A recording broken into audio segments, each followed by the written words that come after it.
عزت نے حضرت علی رضی اللہ تعالی عنہ کو بڑا مقام اور بڑے خاص مقامات اللہ نے سیدنا علی المرتضی رضی اللہ تعالی عنہ کو دیے ہیں۔ اب ان کا ایک خاص واقعہ غزوہ خیبر والا، آپ حضرات نے سنا ہوگا کہ خیبر کے جب حضور صلی اللہ علیہ وسلم نے فوج لے کر وہاں پہنچے، باقی قلعے صحابہ نے فتح کر لی، ایک قلعہ بڑا مضبوط تھا، قلعہ قموس، کافی دنوں کی سنگواری کے باوجود وہ قلعہ فتح نہیں ہو رہا تھا۔ پیارے پیغمبر جناب محمد رسول اللہ صلی اللہ علیہ وسلم نے فرمایا کہ لَأُعْتِيَنَّ هَذِهِ الرَّعْيَةَ لَأُعْتِيَنَّ هَذِهِ الرَّعْيَةَ غَدًا رَجُلًا يَفْتَحُ اللَّهُ عَلَى يَدِهِ يحب اللہ ورسولہ ویحبہ اللہ ورسولہ، کہ کل کو میں یہ جھنڈا ایک ایسے شخص کے ہاتھ میں دوں گا کہ جس کے ہاتھ میں اللہ رب العزت نے فتح لکھی ہوئی ہے، جس کے ہاتھ میں اللہ نے فتح لکھی ہوئی ہے۔ اور وہ شخص کیسا ہوگا؟ ایک صفت تو اس کی یہ ہے کہ اس کے ہاتھ میں اللہ نے فتح لکھی، دوسری صفت اس کی یہ ہے کہ وہ اللہ اور اس کے رسول سے محبت کرتا ہے، تیسری صفت یہ ہے کہ اللہ اور اس کے رسول بھی اس سے محبت کرتے ہیں۔ صحابہ کرام نے جب یہ دیکھا کہ اتنے صفات کہ کل کو یہ جھنڈا جس شخص کو ملے گا اللہ اسے فتح بھی دیں گے، اللہ رب العزت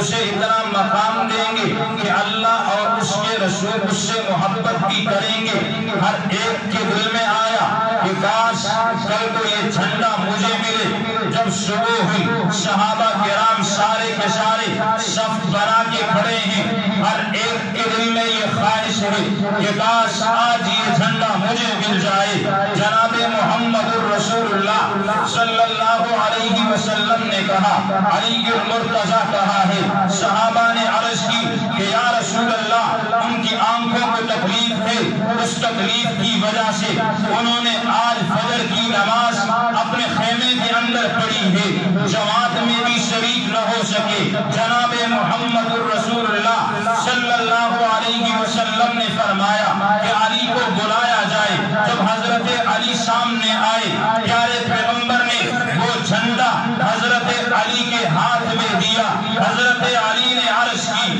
کہ یا رسول اللہ میرے آنکھوں کا مسئلہ ہے، آنکھوں میں تکلیف ہے، میں کیسے یہ قلعہ فتح کروں گا؟ پیارے پیغمبر جناب محمد رسول اللہ نے اپنا لعاب دہن نکال کے حضرت علی کے آنکھوں میں لگایا، اسی لیے تو کہا کہ یہ لعاب دہن تھا یا شفا کا خزانہ تھا۔ حضرت علی کی آنکھوں میں تکلیف تھی، لیکن جیسے ہی جناب محمد رسول اللہ صلی اللہ علیہ وسلم کا لعاب دہن آنکھوں میں لگا، حضرت علی فرماتے ہیں کہ اللہ نے میری آنکھوں کو ایسی شفا عطا فرما دی کہ گویا میری آنکھوں میں کبھی تکلیف ہوئی نہیں۔ اب یہی موقع تھا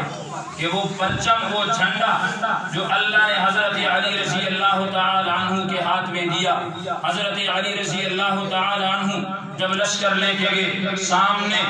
خیبر کا پہلوان مرحب تھا، وہ سامنے آیا، حضرت علی رضی اللہ تعالی عنہ سے کہنے لگا کہ قد علمت خیبر انی مرحب، کہ علی تجھے یہ پتا ہے کہ سارا خیبر جانتا ہے کہ میں مرحب ہوں، شاکی السلاح بطل مجرب، کہ جب جنگ اور لڑائی ایک ایسا مرحب کہ جو بہادر ہے، تیر انداز ہے، میدان جنگ کے اندر ہمیشہ دشمن کو شکست دیتا ہے۔ حضرت علی رضی اللہ تعالی عنہ کہنے لگے کہ انا الذی سمتنی امی حیدرہ، کہ مرحب یہ یاد رکھ لے کہ میں علی وہ شخص ہوں جس کی ماں نے اس کا نام حیدر رکھا ہے، اور میں دشمن پہ جب حملہ کرتا ہوں تو جنگل کے شیر کی طرح حملہ کرتا ہوں، اور اس انداز سے حملہ کرتا ہوں کہ جو دشمن ہوتا ہے، جو اس کے حصے میں آتا ہے، وہ پورے کا پورا بدلا ہو جائے۔ حضرت علی رضی اللہ تعالیٰ عنہ کو سے مقابلہ ہوا۔ جیسے ہی حضرت علی نے اپنی تلوار اس کے سر پہ ماری، اس کے سر کے 2 ٹکڑے کر دیے، خیبر کا قلعہ فتح کر دیا، تو معلوم یہ ہوا کہ جس نے خیبر کا قلعہ فتح کیا وہ شخص اللہ اور اس کے رسول سے محبت کرتا ہے، اور اللہ اور اس کا رسول اس شخص سے محبت کرتے ہیں۔ تو ہم بھی یہ بتلانا چاہتے ہیں کہ جس سے اللہ اور اس کا رسول محبت کرے تو اس سے محبت کرنا عین ایمان، اس سے محبت کرنا کیا ہے؟ عین ایمان ہے۔